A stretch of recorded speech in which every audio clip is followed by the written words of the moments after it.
आई देखी एक जनी के औरत है अपना सखी सलेहर पड़ोसन से कहा तड़ी कि हमार राजा जी बाहरा चल गए बनी आ जाके वहाँ सौतीन के फेरा में पड़ गए बनी। अब हमारे ने कैसे जवानी कठुआता है ये हम ही बुझाता नहीं कहा तड़ी का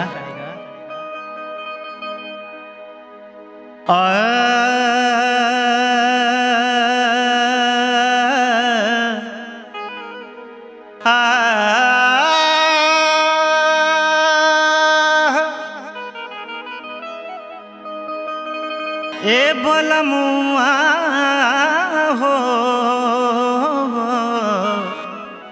ए सजनवा छोड़ी चली गइल बहरवा हो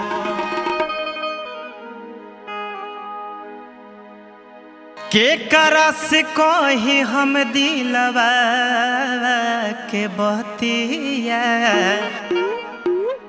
मन करे चली जाए छोड़ी के नैहरवा। व्याकुल बड़ी औरत कहा तरीका अरे चढ़ली जवानी जीवा अंजनी चाचा औरत कहते हरेंद्र चाचा अरे चढ़ली जवानी जीवा जरता जीवा जरता।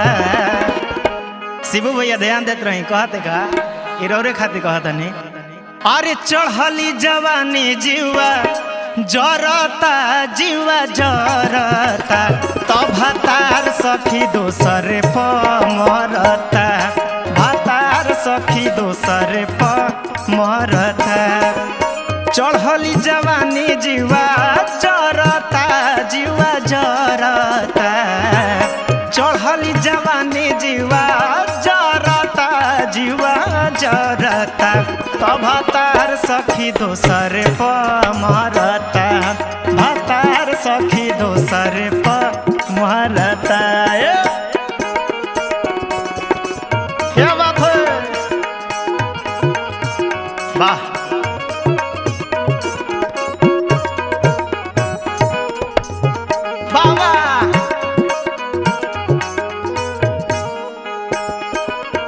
और का औरत कहती है चाचा चढ़ली जवनिया के कह देला माटी संग ही सुतेला बाकी हिले नहीं खाटी। अरे बुझत रह चढ़ली जवनिया के कह देला माटी संग ही सुतेला बाकी हिले नहीं खाटी।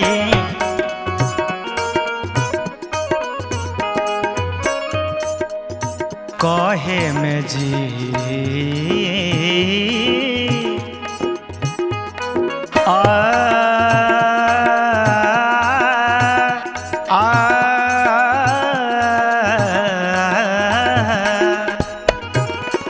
कहे में जीव हमार जड़ता जीवा डरता कहे में जीव हमार डरता जीवा डरता तो भतार सखी दोसरे पर मरता भतार सखी दोसरे पर मरता।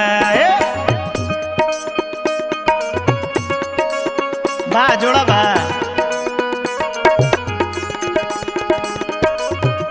बड़ा सौभाग्य के बात बाकी अंजनी चाचा के स्टूडियो में रिकॉर्डिंग करे के मौका मिलल।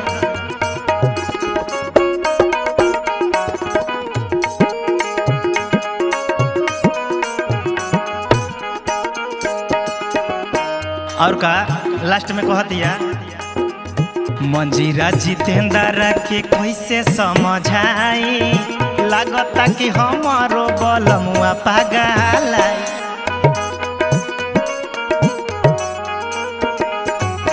मंजीरा जितेंद्र के कैसे समझाई लागता बलमुआ हमारो पागल।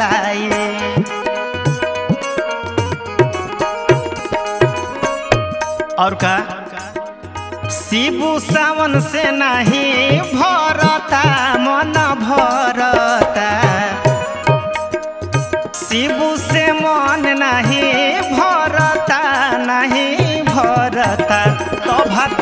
सखी दोसरे पर मरता, भातार सखी दोसरे पर मरता।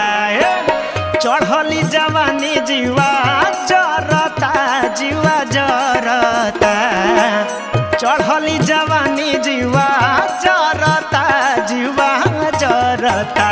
तो भातार सखी दोसरे पर मरता, भातार सखी दोसरे पर